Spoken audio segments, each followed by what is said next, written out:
رسول اللہ میں گدا تو بادشاہ، میں گدا تو بادشاہ، بھر دے پیالہ نور کا، میں گدا تو بادشاہ، بھر دے پیالہ نور کا، نور دن دنا تیرا دے ڈال صدقہ نور کا۔ یا رسول اللہ سب کو نوازا جا رہا ہے، اس احمد رضا کو کیوں محروم رکھا جائے؟ یا رسول اللہ ہم تو فقیر ہیں آپ کے در کے، اللہ نے آپ کو ہمارا آقا بنایا ہے، ہمارا بادشاہ بنایا ہے، آپ چاند و سورج کو عطا کر رہے ہیں، جانوروں انسانوں کو عطا کر رہے ہیں، فرشتوں کو عطا کر رہے ہیں، اس گنہگار احمد رضا کو بھی عطا کر دیا جائے اور نور کا صدقہ عطا کر دیا جائے۔ میں گدا تو بادشاہ، بھر دے پیالہ نور کا، نور دھن دینا تیرا دے ڈال صدقہ نور کا۔ اور فرماتے ہیں ناریوں کا دور تھا، دل جل رہا تھا نور کا، ناریوں کا دور تھا، دل جل رہا تھا نور کا، تم کو دیکھا ہو گیا ٹھنڈا کلیجہ، ٹھنڈا کلیجہ نور کا۔ تو میں عرض یہ کر رہا تھا کہ ہم پہلے آقا کی آمد کو بیان کرتے ہیں، آقا کا میلاد بیان کرتے ہیں، آقا کی ولادت کا تذکرہ کرتے ہیں، پھر اس کے بعد میں بتاتے ہیں کہ میرے آقا نے زندگی کس انداز سے گزاری ہے۔ ہم نے کب منع کیا ہے جلسہ سیرت النبی نہ مناؤ؟ مناؤ، ہم بھی مناتے ہیں، لیکن جب میلاد رسول کا وقت آئے تو جشن ولادت منا جائے، اور جب قوم راہ راست سے بھٹکنے لگے تو جلسہ سیرت النبی منایا جائے۔ قوم یہ چاہے کہ ہمیں معلوم ہو ہمارے آقا اس دنیا میں کس شان سے تشریف لائے ہیں، ہمارے آقا کی آمد کس انداز سے ہوئی ہے، تو بتایا جائے کہ جس نبی کا تم کلمہ پڑھتے ہو اس نبی کی شان کا عالم یہ ہے، اس کی آمد کے انداز کا عالم یہ ہے، وہ نبی شان کے ساتھ اس دنیا میں تشریف لا رہا ہے، اور جب اس امت کو کھانے کی ضرورت پڑے تو نبی کی سنتوں کا بھی تذکرہ کیا جائے، جب اس امت کو پینے کا پانی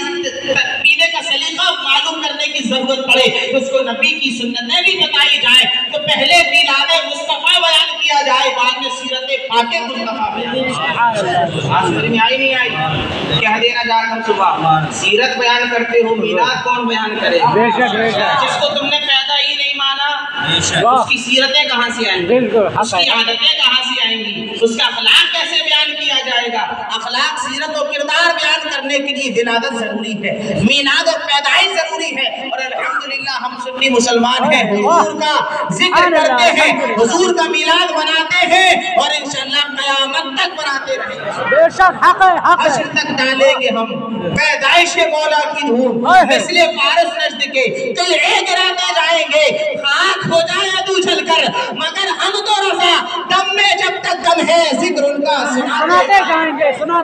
میں جب تک دم ہے ذکر ان کا سناتے جائیں گے۔ حضرات گرامی، اللہ تبارک و تعالیٰ نے ہمیں اور آپ کو یہ سعادت اور یہ فیروز بختی عطا فرمائی ہے کہ ہم سنی صحیح العقیدہ مسلمان ہیں، اللہ کے رسول سے محبت کرنے والے ہیں، حضور کا جشن منانے والے ہیں، حضور کی میلاد منانے والے ہیں، حضور کی آمد پر جھنڈے لگاتے ہیں، حضور کی آمد پر خوشیوں کا اظہار کرتے ہیں۔ اب پوچھو گے مولانا ہمیں ملے گا کیا؟ فائدہ کیا ہے میلاد منانے کا؟ حضور کی آمد پہ ہم خرچ کرتے ہیں، حضور کی آمد پہ لوگوں کو کھانا کھلاتے ہیں، تبرک و شیرینی تقسیم کرتے ہیں۔ جاننا چاہتے ہو اجازت ہے تو سنا دو، اجازت ہے۔ حضرت امام جلال الدین سیوطی، کیا نام ہے؟ حضرت علامہ امام جلال الدین سیوطی رحمۃ اللہ علیہ، یہ نبی ہجری کے مجدد تھے، اس سال حضرت 14ویں صدی کے مجدد، 9 ہجری کے علامہ امام جلال الدین سیوطی رحمۃ اللہ علیہ، چھوٹے موٹے عالم کا نام نہیں ہے، یہ وہ ہیں امام جلال الدین سیوطی رحمۃ اللہ علیہ جنہوں نے عالم بیداری میں جاگتے ہوئے رسول اللہ کو 72 مرتبہ دیکھا۔ اور سے بولیے خواب میں نہیں، خواب میں تو بہت بار دیکھا ہے، بلکہ فرماتے ہیں جب میں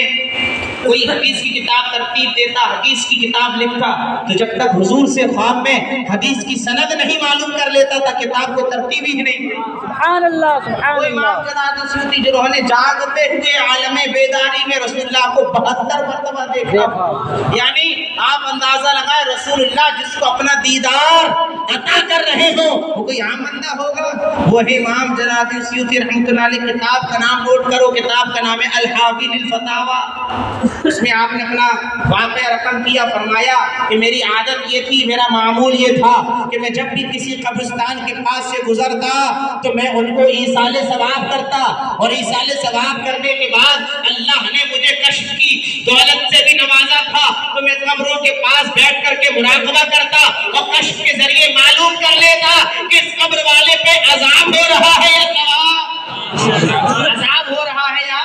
ثواب۔ حضرت امام جلال الدین سیوطی فرماتے ہیں میرا قبرستان سے گزر ہوا تو میں نے کشف کیا، کشف کے ذریعے معلوم کیا کہ یہاں پر قبرستان والوں پر کیا ہو رہا ہے، تو میں نے دیکھا تمام قبر والوں پر نور ہی نور برس رہا ہے، تمام قبر والوں کی قبروں میں نور ہی نور، روشنی ہی روشنی۔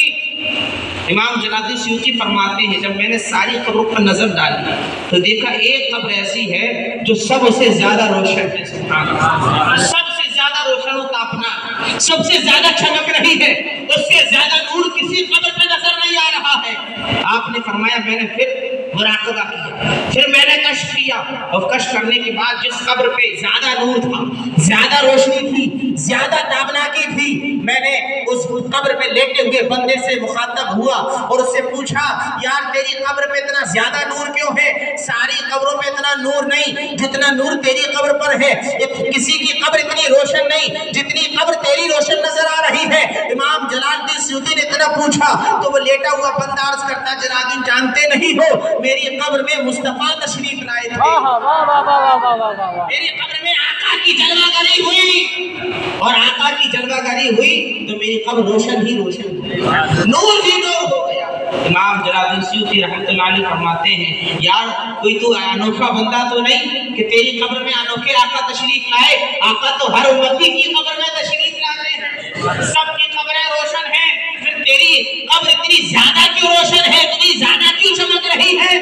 وہ بندہ عرض کرتا ہے یار سب کی بندوں میں امام جلال الدین سیوطی میرے آقا تشریف تو ضرور لائے ہیں، لیکن میری قبر میں آ کر حضور مسکرائے بھی ہیں، تبسم بھی فرمایا ہے، اللہ اکبر، اس لیے حضور کے تبسم کی وجہ سے میری قبر زیادہ چمک رہی ہے، زیادہ روشن ہے، اس لیے کہ اللہ نے میرے آقا کو ایسی شان عطا فرمائی تھی کہ صحابہ بیان کرتے ہیں کہ جب آقا تبسم فرماتے تھے، مسکراتے تھے تو دانتوں کے درمیان سے ایسا نور پھوٹتا تھا، ایسی روشنی نکلتی تھی جس سے در و دیوار روشن ہو جایا۔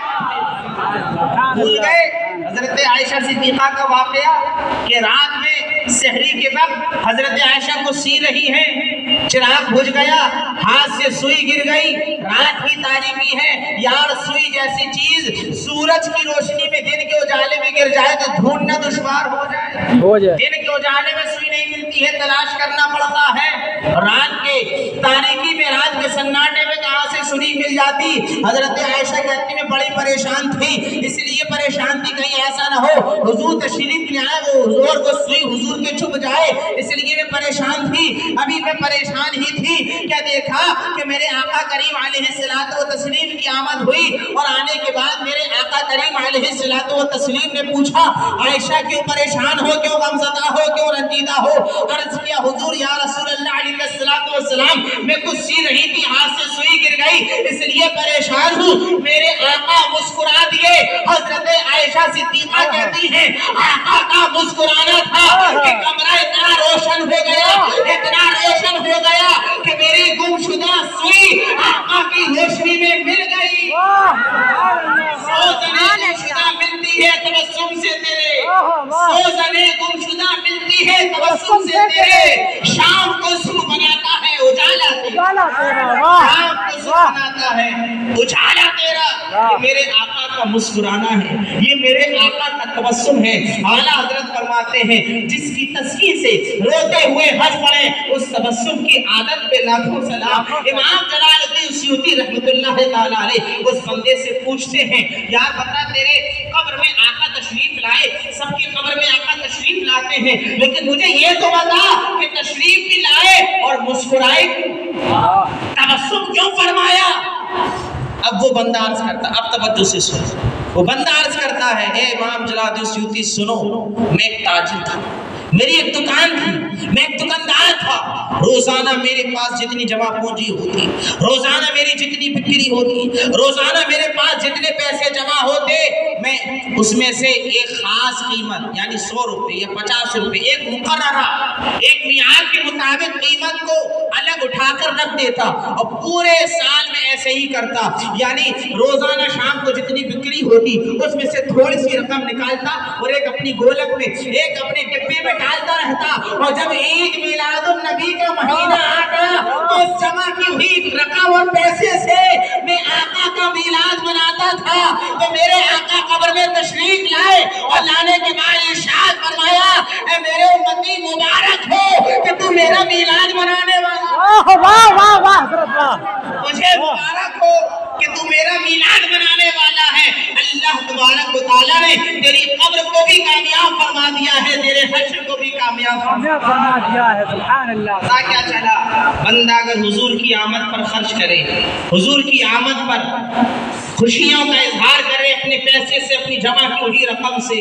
تو ایسا نہیں ہے کہ حضور کو خبر نہ ہو۔ یار وہ آقا ہی کیا ہے جو غلاموں سے بے خبر ہو، جس کو غلاموں کی خبر نہ ہو، ہے نا؟ میرے آقا کریم علیہ الصلوۃ والتسلیم سب جانتے ہیں، سب دیکھ رہے ہیں۔ آج یہاں خانپور میں آپ بیٹھے ہوئے فردوس مسجد میں میرے آقا گنبد خضرا میں آرام فرما رہے ہیں اور نگاہ نبوت سے ہم سب کو ملاحظہ فرما رہے ہیں۔ اور اگر حدیث کی بات کرو،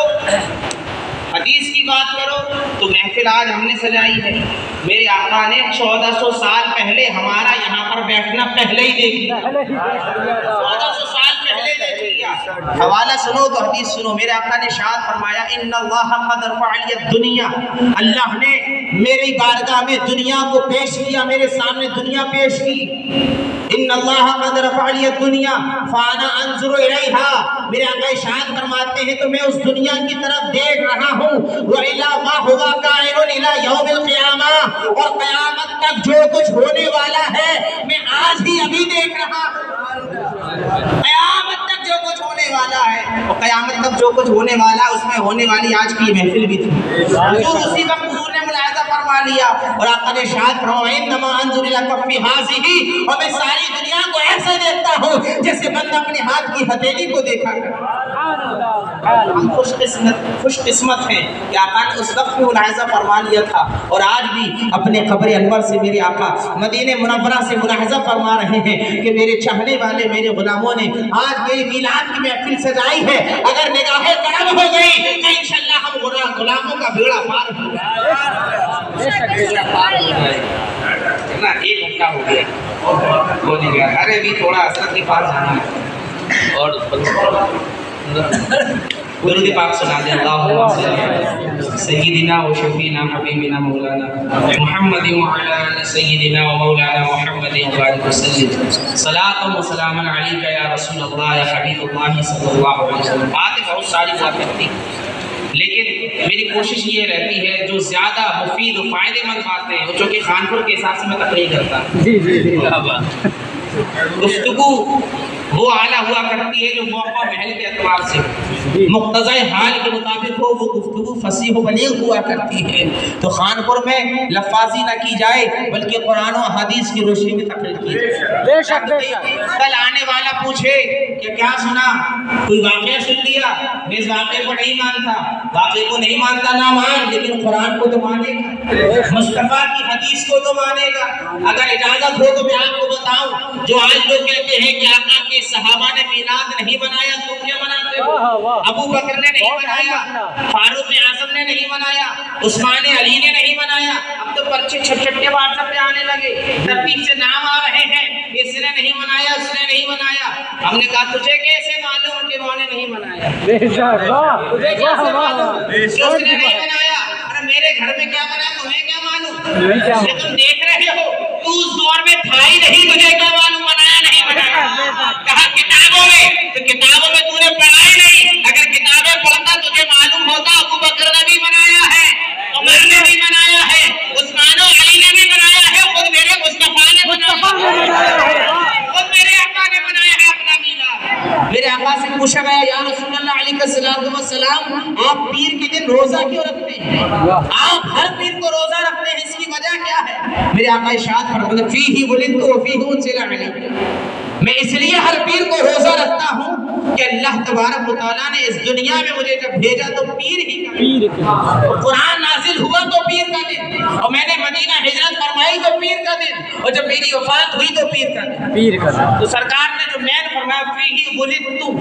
فیہ ولدت، اس میں واو لام دال ہے، اس میں بھی کیا ہے؟ واو لام دال، اسی سے میلاد بنے گا۔ تو میرے آقا نے فرما دیا اس دن میں پیدا ہوا، اس دن میری پیدائش ہوئی، اور اپنے لفظوں میں کہو تو آقا فرما رہے اس دن میرا میلاد ہوا ہے، اس دن میرا کیا ہوا ہے؟ میلاد ہوا ہے۔ اس لیے میں کیا کرتا ہوں، ہر پیر کو روزہ رکھ کر اپنا میلاد مناتا ہوں۔ یہ حضور کی شان تھی یار، ہمیں اتنی طاقت کہاں ہم ہر پیر کو روزہ رکھیں؟ رمضان میں تو رکھ نہیں پاتے،